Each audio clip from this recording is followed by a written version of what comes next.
এই অপদার্থ সরকার চলছে। 2016 থেকে 2023 চা বাগানের শ্রমিকদের সাথে 18 বার মিটিংয়ে বসেছে। চা বাগান শ্রমিকদের এখনো ন্যূনতম মজুরি ঠিক করতে পারেনি, আর গল্প শোনাচ্ছে ওই স্বামী কি সামিরুল তুমি বাইরে থেকে সব নিয়ে চলে আসো, কাজের ব্যবস্থা হবে। কাজ আছে এখানে? কাজ থাকলেও মূল্যায়ন হয়।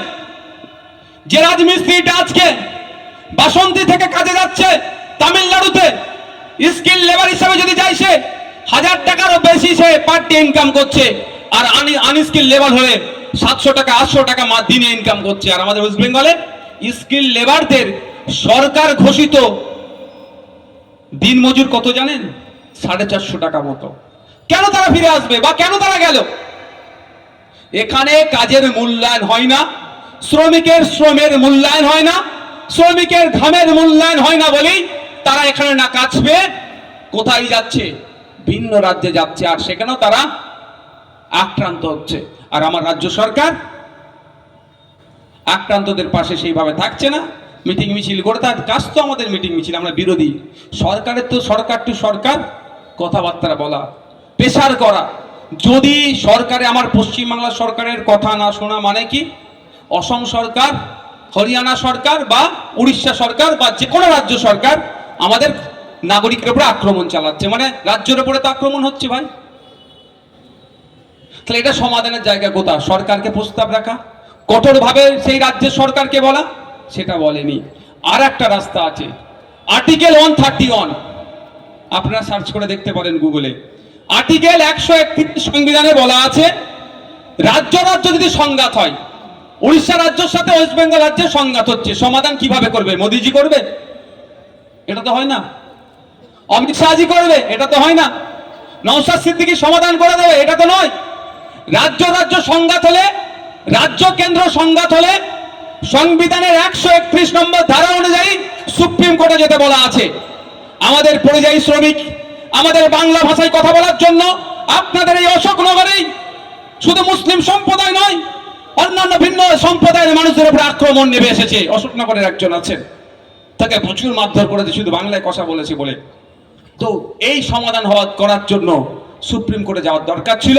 রাজ্য সরকারের পার্টি হয়ে সুপ্রিম কোর্টে গিয়ে মামলা করা, যে বাঙালি শ্রমিকদেরকে ভিন্ন রাজ্যে আক্রান্ত হচ্ছে তার ডেটা দিয়ে মামলা করা। তাহলে আশা করছি সুপ্রিম কোর্টে যারা জাস্টিস আছেন তারা ওই রাজ্যগুলোকে নির্দিষ্ট গাইডলাইন বেঁধে দিতেন এবং পরিযায়ী শ্রমিকরা সুরক্ষিত থাকতো। সেটা কিন্তু এনারা করেননি। শুধু বাংলা বাংলা বাংলা বলে অনেকে ভালোবাসার কথা বলছেন। যদিও এখন জয় বাংলাকে এখন নিয়ে অনেক বিতর্ক আছে, আমি বললে নাকি খারাপ হয়ে যাবে। তবে এই শব্দটা এখন রাজনৈতিক স্লোগান হয়ে গেছে ভাই, রাজনৈতিক স্লোগান হয়েছে। ঠিক যেরকম পুরুষোত্তম রাম ঠাকুরের নামে যে জয়ধ্বনিটা ছিল ধর্মীয় স্লোগান, বিজেপি ওদেরকে রাজনৈতিক স্লোগান করেছে। একইভাবে বাংলাদেশের রাজনৈতিক স্লোগান জয় বাংলাকে আমাদের পশ্চিম বাংলার রাজনৈতিক স্লোগানও করতে চাইছে।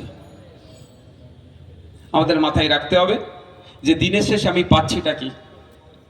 যদি সারাদিন ইনকাম করে, সারাদিন কষ্ট করে মেহনত করে দিনের শেষে আমার ইনকামটা যদি ঠিকঠাক না থাকে, পরের প্রজন্মকে আমি জবাব দেবো কি যদি এখন আমি সোচ্চার হয়।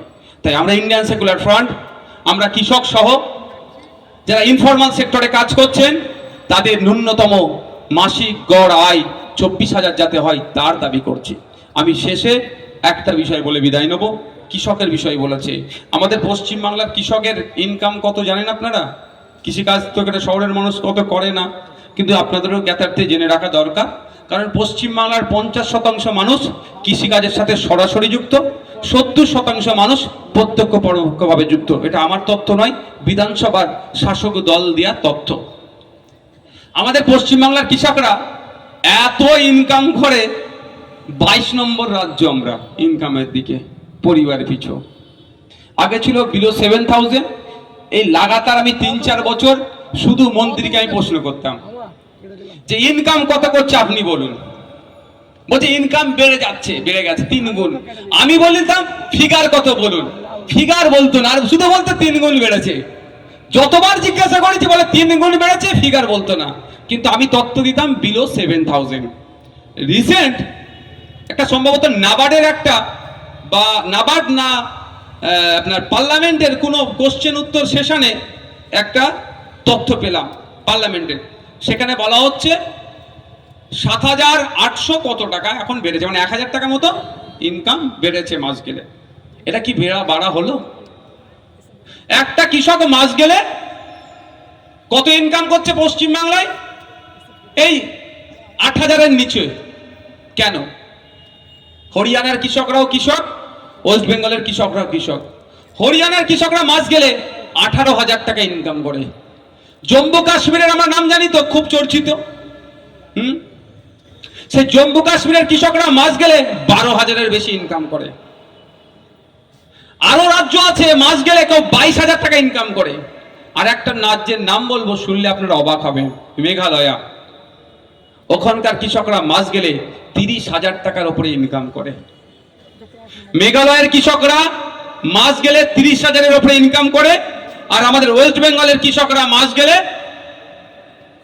8,000-এর নিচে ইনকাম করে। এই বৈষম্যতা কিভাবে দূর করা যাবে? দেখলে দেখা যাবে মেঘালয়ে 360 হেক্টর মতো মাত্র জমি আছে, আর আমাদের ওয়েস্ট বেঙ্গলে 80 লক্ষ হেক্টর জমি আছে চাষযোগ্য। তাহলে কেন আমাদের এত কম ইনকাম? মধ্যখানে দালাল ফুঁইবড়ে ভর্তি হয়ে গেছে। আপনি কৃষক, আপনার উৎপাদিত ফসল আপনি বিক্রি করছেন 3-4টে দালাল মাধ্যমে, আর আমি কিনছি, যেটা আপনি 2 টাকা বিক্রি করছেন সেটা আমি 42 টাকায় কিনছি, মধ্যখানে 40 টাকা খেয়ে নিচ্ছে। এই দালাল ফুঁইবড়ের ব্যবস্থাটা আমাদেরকে বন্ধ করতে হবে। সাথে সাথে কৃষক ভাইদের সময়ের সাথে আপনার সাবসিডিতে কৃষিজ যন্ত্রপাতি অনেক সময় বিনামূল্যে চারা থেকে শুরু করে অন্য অনেক রকম জিনিসপত্র পাওয়া যায়, সেটা আমরা পাই না। ফলে আমার টাকা দিয়ে কিনতে হয়, কেনার জন্য ওই টাকা খরচ হয়ে যায়, ইনকামটা আমার কমে যায়। তাই বন্ধুগণ, আপনাদের বলবো যে আমাদের সজাগ সতর্ক থাকতে হবে। সামনে 2026 সাল আসছে। ওই শুভেন্দু অধিকারী, মমতা ব্যানার্জির খেলায় আমরা মাতবো না। আমরা এখানে অশোকনগর থেকে বিধায়ক নির্বাচিত করে বিধানসভায় পাঠাবো। বিধানসভায় গিয়ে তিনি এই অশোকনগরের মানুষের জমিতে এই কল্যাণী স্প্রিং মিলকে টেক্সটাইল হাব করার যে দাবি আমরা রেখেছি, বিধানসভার মধ্যে গিয়ে সে আওয়াজ তুলবো। আমরা বিধানসভার মধ্যে গিয়ে আওয়াজ তুলবো, এখানে যে ইন্ডিয়ান অয়েলের নাকি ওএনজিসির নাকি গ্যাস বা তেল পাওয়ার সম্ভাবনা আছে, ওই গ্যাস বা তেল যাই পাক না কেন, যে রেভিনিউ আসবে, রেভিনিউর একটা অংশ অশোকনগর বিধানসভার মানুষের উন্নয়নের স্বার্থে খরচ করতে হবে। এই দাবি আমরা বিধানসভার মধ্যে তুলব। আমরা বিধানসভার মধ্যে তুলব। অশোকনগরের রাস্তাঘাট যেমন মসৃণ থাকবে, রাস্তাঘাটের নিরাপত্তাও, মানুষজন যে যাবে তার নিরাপত্তার কথা বলবো। অশোকনগরের সাংস্কৃতিক পরিবেশ ফিরিয়ে নিয়ে আসার জন্য চিৎকার করব। অশোকনগরের ঐক্য সম্প্রীতি যারা বিনষ্ট করছে তাদের বিরুদ্ধে যেমন সোচ্চার হব, এবং সাথে সাথে অশোকনগরে সম্প্রীতি ঐক্য স্থাপনের জন্য আমরা সর্বোচ্চ ভূমিকা পালন করব।